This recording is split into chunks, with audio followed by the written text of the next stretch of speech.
हम तो अच्छे भाव से आए हैं, सिर्फ कथा सुनने आए हैं। होटल में बैग छोड़ कर के आए तो कल पैसे चोरी हो गए। तो ऐसा क्यों होता है? हम अच्छे मन से आए और हमारे साथ गलत हो जाता है। मतलब आप ऐसा विचार करते हैं कि जो व्यक्ति गलत मन वाला होता है चोरियां उसी के यहां ही होती हैं। आप ऐसा सोचते हैं? ऐसा नहीं है। चोरी तो सबके यहां हो जाती है, कभी कभी हमारे यहां भी हो जाती है। इसका मतलब ये थोड़ी होता है कि कोई व्यक्ति अगर स्वभाव से, बुद्धि से, विचारों से बहुत पवित्र है तो उसके साथ कुछ अनहित नहीं होता। एक बात बहुत ध्यान से सुनिएगा, सब लोग इधर देखना। अगर व्यक्ति व्यवहार अच्छा रखता है, विचार अच्छा रखता है, बुद्धि अच्छी रखता है, तो ऐसा नहीं है कि सामान्य लोगों की तरह उसके साथ घटनाएं नहीं घटती हैं। पर सामान्य व्यक्ति को जितनी घटना की पीड़ा होती है, शुद्ध विचार वाले को उतनी पीड़ा नहीं होती, उतना विचलित नहीं होता, इतना व्याकुल नहीं होता। लोग बागों की फ्लाइट छूट जाती है तो रोने लगते हैं एयरपोर्ट पर। हमारी तो अमूमन छूटती रहती हैं, ज्यादातर छूट जाती है, लेकिन विचलित नहीं होते। कई बार कई कथाओं में ऐसा होता है, 7 दिन कथा हुई और 7वें दिन जिन्होंने कथा कराई थी वही अंतर ध्यान हो गए, भाग गए, और पूरी कथा का खर्चा हम करके आते हैं। फिर टेंट वाले खड़े हो गए, महाराज जी हमारा 1 रुपया नहीं दे के गए हैं वो जिन्होंने कथा कराई थी। मैंने कहा भैया ढूंढो खोजो कहाँ है, बोले चले गए। तो फिर सारा खर्चा हम करके आए पंडाल का। बताओ, कथा कराई किसी ने, बुकिंग करी किसी ने, व्यवस्थाएं करी किसी ने, पैसा भुगतान करके आए हम। आज तक हमारी कम से कम 8-9 कथाओं का तो पेमेंट हमसे ही जा रहा है अभी तक। हमने कहा भैया इतने अमीर आदमी नहीं है, धीमे धीमे देते रहेंगे हम भी। तो इसका मतलब ये नहीं है कि आपके विचारधारा और आपका स्वभाव अच्छा है तो आपके साथ कुछ अनहित नहीं होगा। कई बार हमारे प्रारब्ध में जो है वो हमको भोगना पड़ेगा, भले ही हम चाहे कितना शुद्ध जीवन जिए। लेकिन घटने वाली घटना आपको झकझोरेगी नहीं, उस घटना से आप बहुत विचलित नहीं होगे। ये प्रमाण है इस बात का कि आपकी विचारधारा और आपका भाव बहुत शुद्ध है। अब जिनका भी है, इन्होंने तो बताओ व्यास मंच से ही पूछ लिया है, तो सोचो कितने विचलित हो रहे होंगे। लेकिन इनका विचलन ज्यादा है नहीं। क्यों? क्योंकि अगर विचलन होता तो एक ही प्रश्न करते, इन्होंने फिर 3 प्रश्न और किए। इसका मतलब यह कि ज्यादा विचलित है नहीं। दूसरा प्रश्न इन्होंने क्या किया, तो ये जो चोरी हुई है इसको आप लोग, अन्यथा वो जिनका भी हुआ है बहुत परेशान मत होना। हो सकता है कि कोई धन अधिक होगा आपके पास, उसको कहीं आपको सेवा में लगाना था, लेकिन आपने शायद आपसे नहीं हो पाया होगा, इसलिए ठाकुर जी ने ही प्रयास करके निकलवा दिया। किसी के घर में ऐसा विचार कर लीजिए कि बेचारे किसी एक परिवार को 2 समय की रोटी आपकी तरफ से दान हो गई है। ये जिनका है वो कह रहे होंगे रुक जाओ, आपकी होगी चोरी तब पता चलेगा। इसमें दूसरी बात यह है कि इतनी सावधानी रखा कीजिए कि आपकी चोरी ना हो। और भैया एक बात कहें, धन की चोरी हो जाए, संपत्ति की चोरी हो जाए, पर ये मन की चोरी जो संसार करता है ये नहीं होना चाहिए। हमारे मन के कितने सारे चोर हैं। किसी के मन का चोर बड़ा पाव बन गया है, वो बड़ा पाव देखते ही सारे काम छोड़ देता, उसको बड़ा पाव चाहिए। उसका चोर कौन है? बड़ा पाव है। किसी के हृदय का चोर रसगुल्ला है, रसगुल्ला आ जाए सामने तो भाई सारे काम पीछे, पहले रसगुल्ला। ये तो अच्छी अच्छी चीजें बोल रहा हूं मैं, बहुत गंदी गंदी चीजों में भी मन चोर है हमारा। मन चोर नहीं है, मन को चुरा लिया है। किसी के हृदय को पल्ली गली वाली ने चुरा लिया है, वो पूरे दिन वहीं बैठा रहता है, कब निकलेगी बाहर।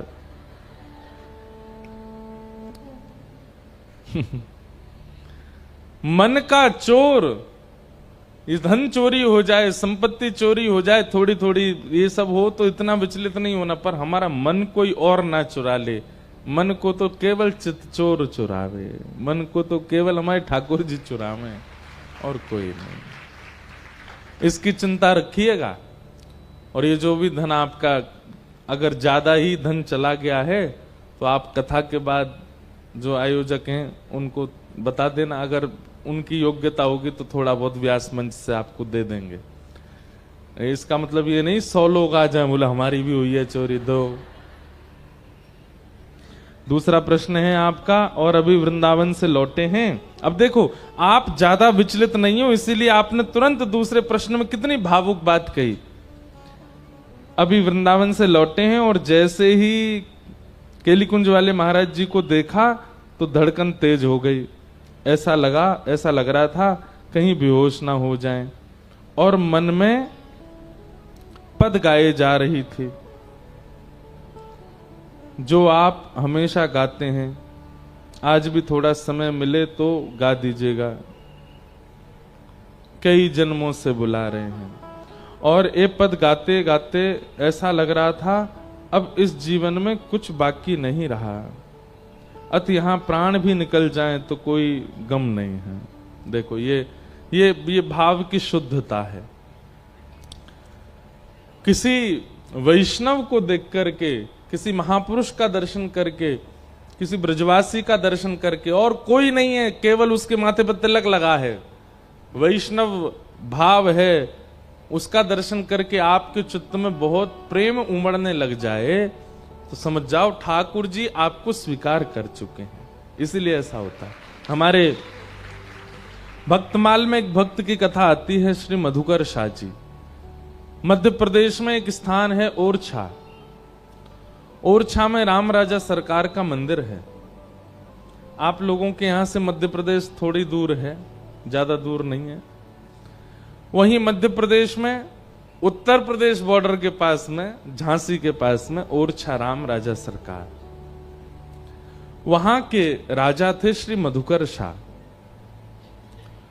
उनका ऐसा नियम था, कोई भी तिलकधारी अगर उनको दिख जाता था, कंठीधारी, धोती पहना हुआ, किसी भी रूप में कोई वैष्णव भेष में उनको दिखता था, अपने सैनिकों को उन्होंने आज्ञा दे रखी थी कि कोई भी वैष्णव भेष में दिखे उसको ससम्मान मेरे नगर में लाया जाए।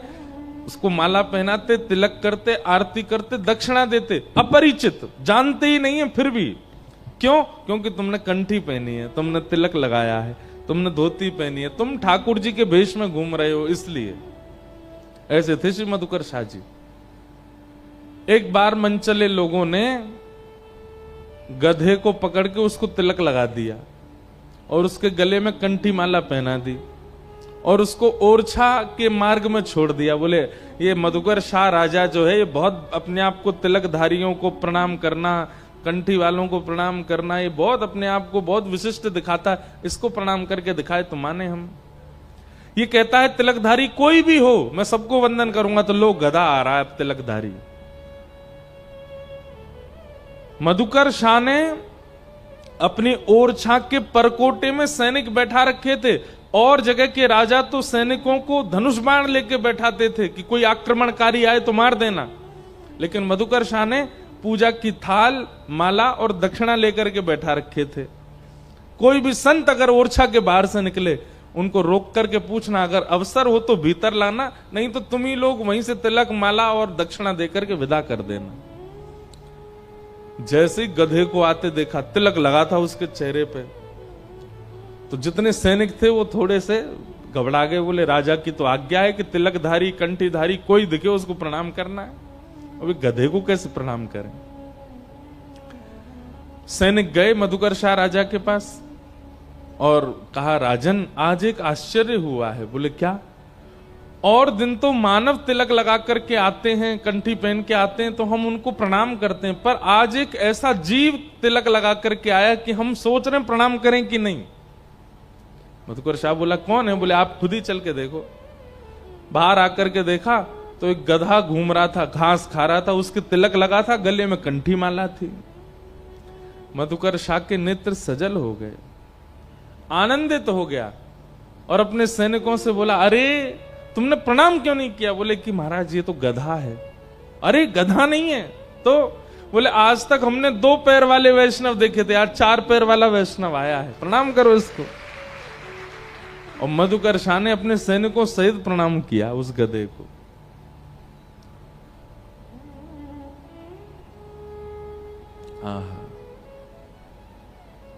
भैया ऐसे वैष्णवों को देख करके यदि मन आनंदित होता है, मन प्रफुल्लित होता है, मन में भाव उमड़ने लगते हैं, नेत्र सजल हो जाते हैं, तो यह समझना चाहिए कि हमसे ठाकुर जी राजी हैं। आपके सामने महाराज कितने बड़े संत आ जाएं, लेकिन आपके चित्त पर कोई फर्क नहीं पड़ता, अपनी स्टाइल में कोई कमी नहीं आती है, अपनी बोली चाली में, देखने में कोई फर्क नहीं पड़ता है, जैसे थे वैसे ही रहे एक वैष्णव के आने के बाद भी, तो समझो ठाकुर जी ने स्वीकार नहीं किया आपको। कई बार मुझे लगता है कि गुरुजनों के सन्मुख गए, सोच करके गए कि उनसे ये पूछेंगे, लेकिन सामने जाते ही भूल गए क्या पूछने आए थे, और जो पूछने के लिए आए थे वो बिना पूछे ही उनसे उत्तर मिल जाए और आप आनंदित हो जाओ। ये इस बात का प्रमाण है कि ठाकुर जी आपसे प्रसन्न हैं। इसलिए भैया जब कभी भी किसी वैष्णव का दर्शन करो, आनंदित हुआ करो, प्रसन्न हुआ करो। तो आपके चित्त में जो ये भाव आया है, ये निश्चित ही भगवत कृपा का प्रतिफल है। और फिर इन्होंने तीसरी बात कही, हम सच बताएं तो हम झूठ बोल करके घर से यहां कथा सुनने आए हैं, तो क्या ये गलत है? और एक वैष्णव और ब्रजवासी से शादी करना चाहते हैं, पर घर वाले समाज के पीछे। अब देखो दूसरी बात तो हम नहीं बताएंगे, अभी आपकी शादी का तो मैटर आपके घर वाले जो कहें वो करो, पर कभी कथा में, कभी ठाकुर जी के सत्संग में, दर्शन में यदि झूठ बोल करके जाना पड़े। अब कई लोग कहेंगे बताओ ये सही है कि गलत। अब बताओ, आजकल के बच्चे झूठ बोल करके पीने चले जाते हैं, उसमें कोई गलती नहीं लगती। झूठ बोल करके नशा वगैरह करने जाते हैं, झूठ बोल करके उल्टा सीधा खाने पीने जाते हैं, झूठ बोल करके बच्चे अपने मित्रों के साथ में ऊधम मचाने जाते हैं। उससे तो अच्छा झूठ बोल के कथा सुनने आ जाओ, कोई दिक्कत नहीं है।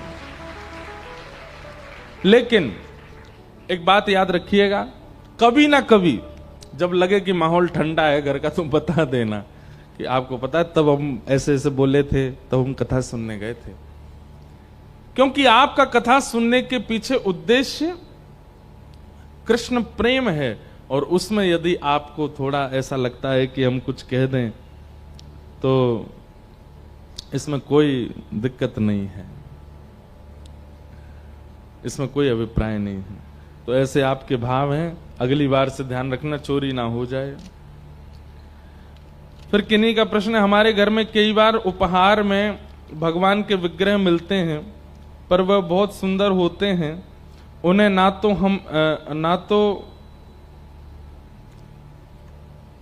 तो छोड़ने का मन होता है, ना उनकी सेवा हो पाती है, तो उनका क्या करना है? आपको भी उपहार में कई सारे विग्रह मिलते हैं, तो आप क्या करते हैं?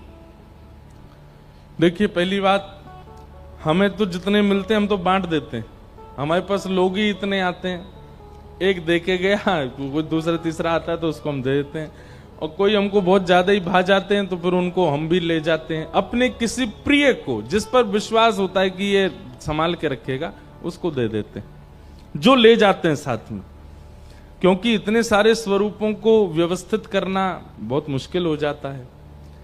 आपके यहां अगर इतने लोग नहीं आते हैं तो ऐसा कीजिए, होली दिवाली आती है, उन सब के लिए रखा करो, सारे रिश्तेदारों को कोरियर कर दो, लो भाई तुम्हारे यहाँ ये विग्रह, तुम्हारे यहाँ ये चित्रपट, हमारी तरफ से स्वीकार करो।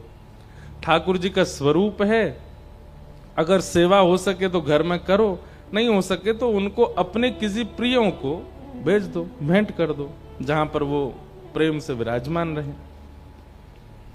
कहते हैं भगवान विष्णु चातुर्मास में निद्रा में रहते हैं, तो फिर श्री कृष्ण का जन्म चातुर्मास के भादों में कैसे हुआ? इसके पीछे की कहानी क्या है? कहानी नहीं, कथा बोलो। दूसरी बात, आपने कहा कि चातुर्मास में ठाकुर जी का शयन होता है, तो फिर भगवान कृष्ण का प्रादुर्भाव कैसे हुआ? हमारी आपकी तरह नहीं सोते हैं ठाकुर जी, मतलब सो गए, अब कोई काम ही नहीं कर रहे हैं, बस पड़े हैं। शयन का मतलब होता है विश्राम। विश्राम मतलब ठाकुर जी किससे विश्राम लेते हैं? सृष्टि का पालन नारायण करते हैं, लेकिन चातुर्मास प्रारंभ होते ही नारायण उस पालन से, सृष्टि के पालन से विश्राम लेते हैं, छुट्टी ले लेते हैं, और उतने दिन महादेव सृष्टि का पालन करते हैं, अपने कार्य से छुट्टी पर रहते हैं। और इसीलिए छुट्टी पर थे, प्रेमियों के लिए कृष्ण बन के चले गए उसी काल में। समझ में आई बात? अगर कोई व्यक्ति रोज अपने काम पर जाता है और रविवार के दिन वो बढ़िया सूट बूट पहन करके, परफ्यूम लगा करके अपनी किसी प्रिय से मिलने चला गया, और वहां उसको ऑफिस का कोई व्यक्ति मिल जाए और वो कहे, ए भैया तुम तो छुट्टी पे थे, तुम तो लीव पर थे, यहां कैसे आ गए? बोले भाई छुट्टी पर काम से हैं, प्रेमियों के यहां तो जा सकते हैं ना। तो ऐसे ही श्री ठाकुर जी पूरी सृष्टि का पालन करते हैं, परंतु चातुर्मास के समय श्री ठाकुर जी विश्राम में रहते हैं कि भाई अब ये संसार का संभालने का कारभार महादेव आप संभालिए। उस समय ठाकुर जी छुट्टी में, विश्राम में है। इसका मतलब ये नहीं कि वो सो गए 4 महीना बाद उठेंगे। हमारी भावना ऐसी होती है कि पहले दिन ठाकुर जी सोए, अब देव उत्थान एकादशी पर उठेंगे। मूल रूप से भाव ऐसा है कि ठाकुर जी ने अब सृष्टि का कार्यभार महादेव को दिया, अब देव उत्थान एकादशी पर ठाकुर जी कार्यभार स्वयं फिर संभाल लेते हैं। इस बीच में अवकाश में ठाकुर जी अपने प्रियों को आनंदित करने के लिए श्री कृष्ण रूप में पधारे और कृष्ण रूप में आकर के पूरी लीला की, इसलिए ठाकुर जी का प्रादुर्भाव हुआ। ऐसे भाव हैं। ये कुछ प्रश्न आए थे, इन सबको हम प्रणाम करते हैं। और भी कई भाव आए हैं। पूंछरी के लौठा का सारांश बता दीजिए, आप कल भूल गए थे। हमने बता रखा है कई बार। पूंछरी के लौठा श्री हनुमान जी महाराज हैं। ये हनुमान जी महाराज गिरिराज जी की तलेटी में रहते हैं, क्योंकि द्वापर में भगवान ने इनसे कह दिया कि भाई अब 4 युग तक आप केवल कथा सुनो। त्रेता में आपने बहुत सेवा की, अब आप केवल आनंद करो, हमारी लीला का दर्शन करो, अब आपसे श्रम नहीं कराना हमें। लेकिन कृष्ण रूप को देखने के लिए हनुमान जी व्याकुल हो गए, तो पूंछरी के लौठा बनकर के, एक पहलवान बनकर के गिरिराज जी में आके पड़े।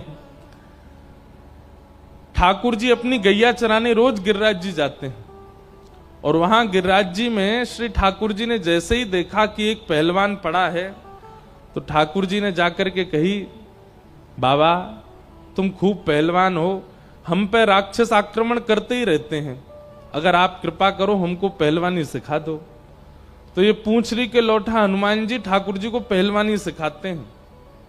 इतने सारे राक्षस आपके ऊपर आक्रमण करते हैं ताकि उनसे आप डिफेंस कर सको। जब गोवर्धन लीला हुई, सब ब्रजवासियों ने गिरिराज पर्वत की नीचे प्रवेश करके अपने आप को सुरक्षित किया, तो उस समय ठाकुर जी ने जैसे गिरिराज जी धारण किए, तो विशाल गिरिराज जी बीच में, ठाकुर जी तो गिरिराज जी कभी इधर जामे, ऐसे तराजू की तरह हिल रहे थे श्री गिरिराज जी, और बीच में ठाकुर जी खड़े थे। अब जहां की तरफ गिरिराज जी झुके, वहां के ब्रजवासी सब अपनी अपनी छड़ी लगावे, लेकिन छड़ी से 21 किलोमीटर लंबे चौड़े पर्वत पर कोई बाहर जाएगा? कुछ नहीं होगा। ब्रजवासी बोले, उनको लगी छड़ी तो ही उठ जाएंगे ये, अपनी अपनी छड़ी लगावे। तभी ठाकुर जी कहे, भाई ये ब्रजवासी इतने बोले, छड़ी तो उठा रहे हैं, बताओ गिरिराज जी है। तब ठाकुर जी पूंछरी के लौठा पहलवान जी हनुमान जी को आज्ञा करते हैं, आप जाओ।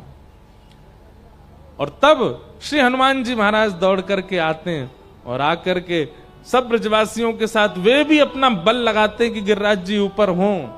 सब ब्रजवासी तब हनुमान जी को देख के कहते हैं, पूंछरी के लौठा की हुप हुप। जैसे जोर लगा के हई सा, ऐसे बोलते हैं ना हम लोग, जोर लगाते हैं तो थोड़ा एक स्वर निकालते हैं, ऐसे ही पूंछरी के लौठा हनुमान जी ने जैसे ही अपनी छड़ी लगाई तो गिरिराज जी ऊपर होने लगे। तो सब ब्रजवासियों को लगा हमारी छड़ी तो ही है रे, तो पूछरी के लौटा की उनके आते ही हुप हुप, और जैसे ही गिरिराज जी ऊपर होते सब कहते प्यारे क्या बात है वंशी वारे शाबाश है। तो ये श्री पूछरी के लौटा श्री हनुमान जी हैं। ठाकुर जी जब ब्रज से नाथद द्वार चले गए आज से 500 वर्ष के आसपास, तब से पूछरी के लौटा हनुमान जी प्रतीक्षा कर रहे हैं ठाकुर जी की कि ठाकुर जी वापस ब्रजमंडल कब आएंगे। अजब कुमारी बाई के लिए ठाकुर जी गिरिराज जी से नाथद द्वार उदयपुर चले गए। कुछ वर्ष बाद ठाकुर जी के आने की संभावना है। उनकी प्रतीक्षा में आज भी हनुमान जी वहां लेटे हैं। ये श्री हनुमान जी महाराज का ही स्वरूप है, पूछरी के लौटा। तो ये सारे भाव हैं, आप सबके भावों को हम बारंबार प्रणाम करते हैं। बोलो वृंदावन बिहारी लाल की। अब कथा क्रम को हम पूरा कर देते हैं। बहुत लंबी कथा हमारी रह गई। कल तो हम अलग ही भाव में सब बोलते जा रहे थे। कभी कभी भाव हमको आते तो रोज ही है, पर हम बंध जाते हैं कि हमको यही बोलना है, हमको यहां तक कहना है। कई बार अपने मन की बात मान लेते हैं तो फिर बहुत सारे भाव आते हैं, तो फिर सबको स्पर्श करते हैं। कल रात्रि खूब विलंब हो गया, कथा के बाद भी कई स्थानों पर जाना हुआ। फिर रात में सब हमारे हम शाम दीवाने सब भाइयों से मिलना हुआ, परिवार वालों से उनके। हम सोए सुबह 4 बजे। उसके बाद फिर हमारे भाई लोग ये सब बैठ गए, कुछ ना कुछ पैकिंग कर रहे हैं। करा कुछ भी नहीं है, बैठे रहे हैं बस। उठा करके सामान सब हमारे। एक तो क्या आप लोग पहनते हो टी शर्ट, वो तो यूं ही हो जाती है गई। हम पहनते बगलबंदी। इसको जैसे 4 टी शर्ट जितनी देर में गई होती है उतने में एक बगलबंदी होती है। उसको व्यवस्थित करना रखना वो सब कर रहे थे सब। तो 4 बज गए। सोए सुबह हमको उठाने आए तो हमारी आंखें ही नहीं खुले। बड़ी मुश्किल से तो नेत्र खोले, स्नान ध्यान करके ठाकुर जी की सेवा थोड़ी करके आ गए हैं। अब आपके मध्य थोड़े से भाव कुछ कह करके फिर यहां से जाएंगे सीधे बंबई पहुंचेंगे। जाते हमारे 4 इंटरव्यू हैं, 1 रिकॉर्डिंग है। पूरी रात आज सोना नहीं है वहां पर भी। फिर कल पंढरपुर जाएंगे, पंढरीनाथ भगवान का दर्शन करेंगे। और परसों से कोल्हापुर में 4 दिन का हरि भक्त चरित्र, कुछ अपने भारत के श्रेष्ठ भक्तों के चरित्रों का कुछ भाव वहां सुनाएंगे।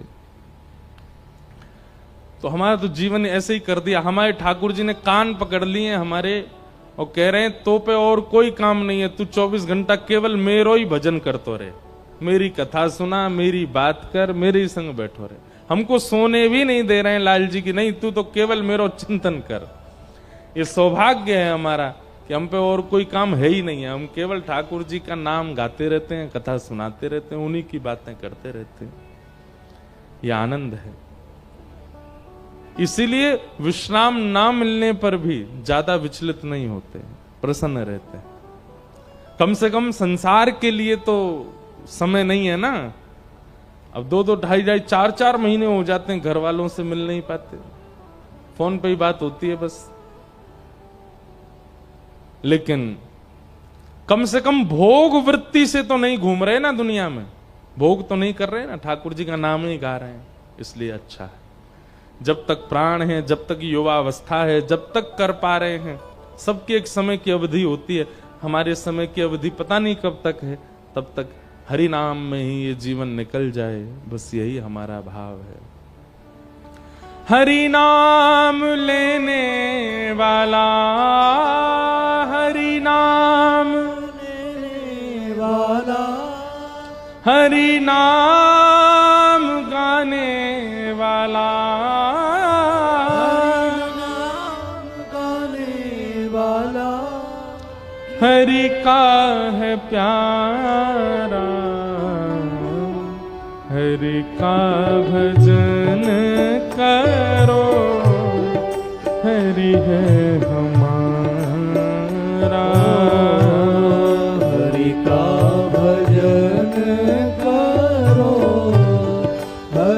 है हमारा।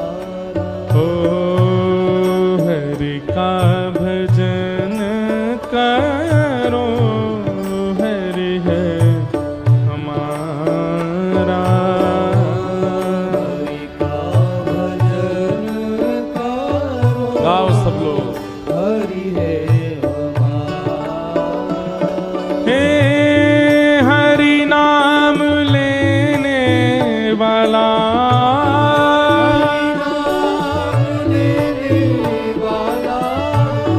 हरि नाम गाने वाला,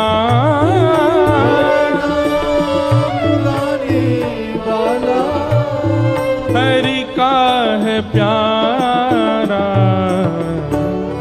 हरि का भजन करो, हरि है हमारा। हरि का भजन करो, हरि है हमारा।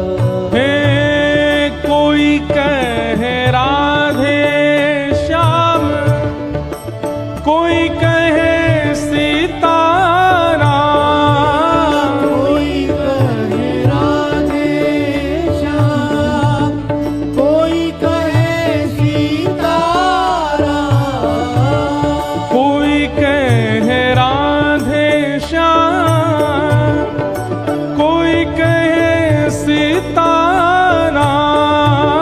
कोई कहे राधे श्याम, कोई कहे सीताराम।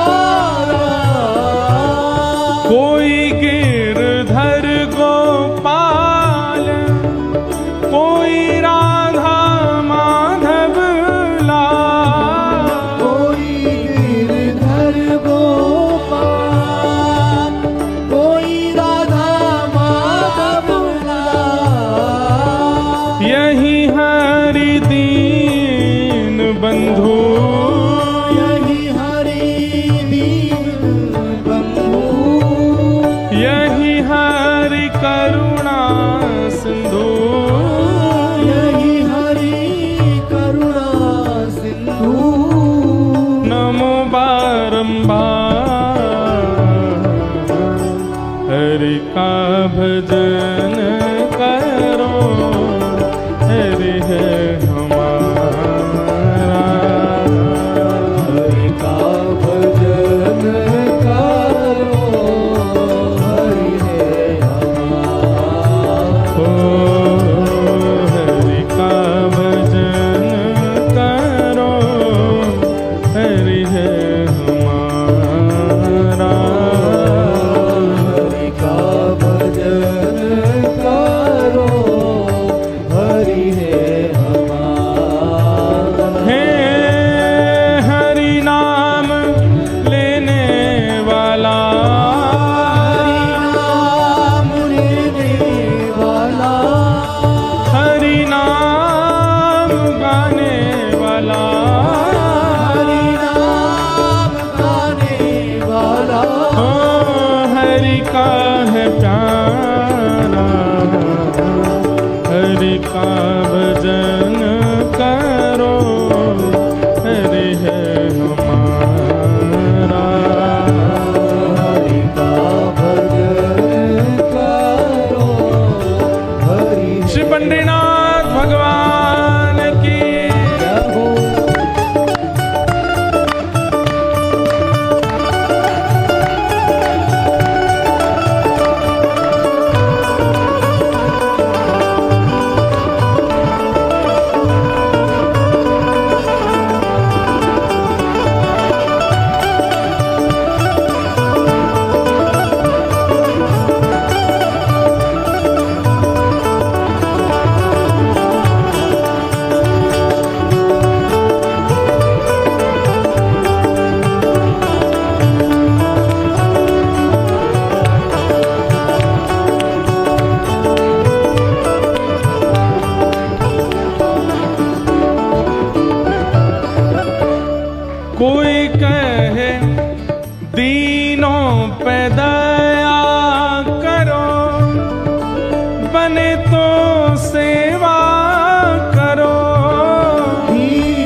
यही भक्ति यही योग, भक्ति यही योग, यही ज्ञान सारा। हरि का भजन करो, हरि है हमारा। हरि का भजन करो, हरि है हमारा। हरि का भजन करो, हरि है हमारा। हरि का करताल बजा के गाओ। करो, हरि है हमारा। हे हरि नाम लेने वाला, हरि नाम लेने वाला, हे हरि नाम गाने वाला, हरि नाम गाने वाला। ओ हरि का है प्यारा। हरि का भजन करो, हरि है हमारा। हरि का भजन करो, हरि है हमारा। राम कृष्ण हरि जय जय राम कृष्ण हरि, राम कृष्ण हरि जय जय राम कृष्ण हरि। जय राम कृष्ण हरि जय जय राम कृष्ण हरि, राम कृष्ण हरि जय जय राम कृष्ण हरि। जय जय राम कृष्ण हरि जय जय राम कृष्ण हरि, जय राम कृष्ण हरि जय जय राम कृष्ण हरि। जय जय राम कृष्ण हरि जय जय राम कृष्ण हरि। राम कृष्ण हरि जय जय राम कृष्ण हरि। हे राम कृष्ण हरि बोलो राम कृष्ण हरि, राम कृष्ण हरि बोलो राम कृष्ण हरि। राम कृष्ण हरि जय जय राम कृष्ण हरि, राम कृष्ण हरि बोलो राम कृष्ण हरि। जय राम कृष्ण हरि बोलो राम कृष्ण हरि, जय राम कृष्ण हरि बोलो राम कृष्ण हरि। जय जय राम कृष्ण हरि बोलो राम कृष्ण हरि, राम कृष्ण हरि बोलो राम कृष्ण हरि। राम कृष्ण हरि बोलो राम कृष्ण हरि, राम कृष्ण हरि बोलो राम कृष्ण हरि। जय राम कृष्ण हरि बोलो राम कृष्ण हरि, राम कृष्ण हरि बोलो राम कृष्ण हरि। जय जय राम कृष्ण हरि बोलो राम कृष्ण हरि, राम कृष्ण हरि बोलो राम कृष्ण हरि। जय जय राम कृष्ण हरि बोलो राम कृष्ण हरि, जय राम कृष्ण हरि। जय जय श्री राधे, जय जय श्री राधे, जय जय श्री राधे। ठाकुर जी ने गिरवार धारण लीला करी। इंद्र ने आकर के ठाकुर जी से क्षमा मांगी और इंद्र की क्षमा के बाद फिर रास लीला का प्रसंग आया। भगवान ने ब्रज की गोपांगनाओं के साथ में रास विहार किया। मैं हर कथा में कहता हूं कि रास का मतलब नृत्य नहीं होता। कल मैंने बहुत व्याख्या की थी कि रास का मतलब क्या होता है। कोई विशिष्ट व्यक्ति अपनी प्रभुता भूल करके अपने प्रेमी के लिए बहुत सहज हो जाए, उसको रास कहते हैं। हरि की अत्यंत सहजता अवस्था को, अत्यंत सहज अवस्था को, ईश्वर की अत्यंत सहजावस्था को रास कहते हैं। हम ठाकुर जी का भोग लगाते हैं, ये रस है। हम श्रृंगार करते हैं, ये रस है। हम कथा सुनते हैं, ये रस है। हम वृंदावन जाते हैं, ये रस है। लेकिन ठाकुर जी हमसे भोग बोल करके बनवाते हैं, ये रास है। ठाकुर जी कह के अपना श्रृंगार करवाते हैं, ये रास है। हमें वृंदावन जाना नहीं पड़ता, हम जहां रहते हैं वहीं वृंदावन जैसा अनुभव होने लग जाता है, ये रास है। मंदिर नहीं है, ठाकुर जी नहीं है, लेकिन घर में बैठे बैठे ही अनुभव होने लगता है कि सामने पंडरीनाथ खड़े हैं, चारों तरफ सब वारी लेकर के जय जय राम कृष्ण हरि का कीर्तन कर रहे हैं, ये अनुभव रास है। रस और रास। आपने भगवत प्राप्ति के लिए साधन किए वो रस, और ठाकुर जी ने आपकी प्राप्ति के लिए जो किया वो रास। भैया हम एक बात कहते हैं, हम सब कौन हैं? हम सब हैं गुल्ला। कौन है? गुल्ला। बोलो कौन है हम? गुल्ला। और श्रीमद् भागवत क्या है? रस। अपने अपने सब गुल्लान को या रस में डालो तो कहां बन जाओगे? रसगुल्ला। और जैसे ही रसगुल्ला बन जाओगे तो श्री श्याम सुंदर या रसगुल्ला को भोग लगाएंगे। अब हो क्या रहा है कि हम केवल गुल्ला बने हुए हैं, रस डाले ही नहीं रहे भीतर। इसलिए ठाकुर जी हमारा भोग नहीं लगाते। बोले पहले रस तो ला, पहले रस तो आस्वादन कर, पहले रस में स्वयं को डुबो दे। अच्छा, रसगुल्ला देखो कैसा होता है, उसको कहीं से भी तोड़ो वहीं रस मिल जाएगा, पूरा रस से भरा होता है। एक ऐसा नहीं होता कि ऊपर ही ऊपर रस है नीचे रस नहीं है, या उधर रस है इधर रस नहीं है। रसगुल्ला को कहीं से भी घुमाओ, कहीं से भी खाओ, कहीं से भी तोड़ो, जहां से निचोड़ोगे वहीं से रस है। हम लोग पता कैसे हैं? हम लोग कभी कभी पर्टिकुलर टाइम पे ही रस लाते हैं अपने अंदर। अभी भुसावल में कथा हुई तो 7 दिन हम लोग ना तो प्याज खा रहे थे, ना गार्लिक खा रहे थे, ना कुछ कर रहे थे ऊट पटांग। और घर में कोई बात भी ऐसी होती थी, अरे भाई अभी कथा चल रही है, अभी कोई नहीं, 7 दिन बाद देखेंगे जिसको देखना है। हमारा रस कैसा? पर्टिकुलर टाइम में ही रस आता है हमारे अंदर। पर भाई रसगुल्ला खाने वाला तो कभी भी खा सकता है ना, वो ये थोड़ी देखेगा वो तभी रस होएगा तब खाऊंगा। हम कोई आम थोड़े ही है कि सीजन आएगा तभी हम में रस आएगा। रसगुल्ला वो तो हमेशा रस से भरा रहता है। हमारे जितने भक्त हैं जिनके हम नाम बोलते हैं, ये सब ऐसे हैं, इनके पास कभी भी ठाकुर जी जा सकते थे। क्यों? ये हमेशा रस में ही भरे रहते हैं। हम लोग पर्टिकुलर टाइम है हमारा, हम तभी रस में रहते हैं, उसके अलावा नहीं रहते।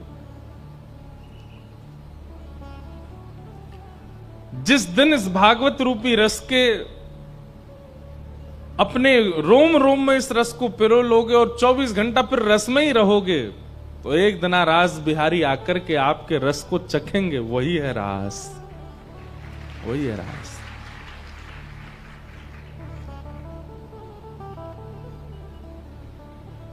भगवान ने गोपियों के साथ रास विहार किया।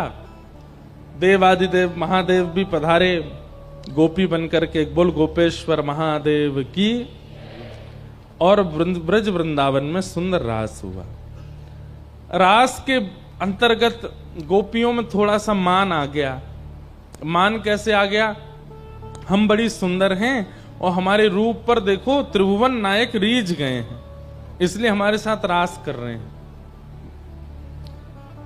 गोपियों के अंदर आए हुए इस मान पर ठाकुर जी बोले, भैया अगर सुंदरता पर रीझ ना होता तो पूतना बहुत सुंदर बन के आई थी, हमने तो उसको देखा भी नहीं। और तुम सब गोपियां मान कर रही हो कि हम तुम्हारी सुंदरता पर रीझ करके रास कर रहे हैं। ठाकुर जी ऐसा सोच करके वहां बीच से अंतर ध्यान हो गए। अब प्रश्न उठता है कि गोपियों के चित्त में मान आया क्यों? बहुत ध्यान से सुनिएगा। ठाकुर जी हमें मिलते क्यों नहीं है? इतनी सेवा करते हैं, इतनी कथा सुनते हैं, इतना ठाकुर जी का सुंदर भोग लगाते हैं, इतना सब कुछ आनंद ठाकुर जी को कराते हैं, क्यों नहीं मिलते ठाकुर जी? क्योंकि ठाकुर जी को अभी भी संशय है हमारे ऊपर कि कहीं मैं मिल गया इसको मान हो जाएगा कि देखो मेरी भक्ति की पराकाष्ठा, ठाकुर जी मिल गए।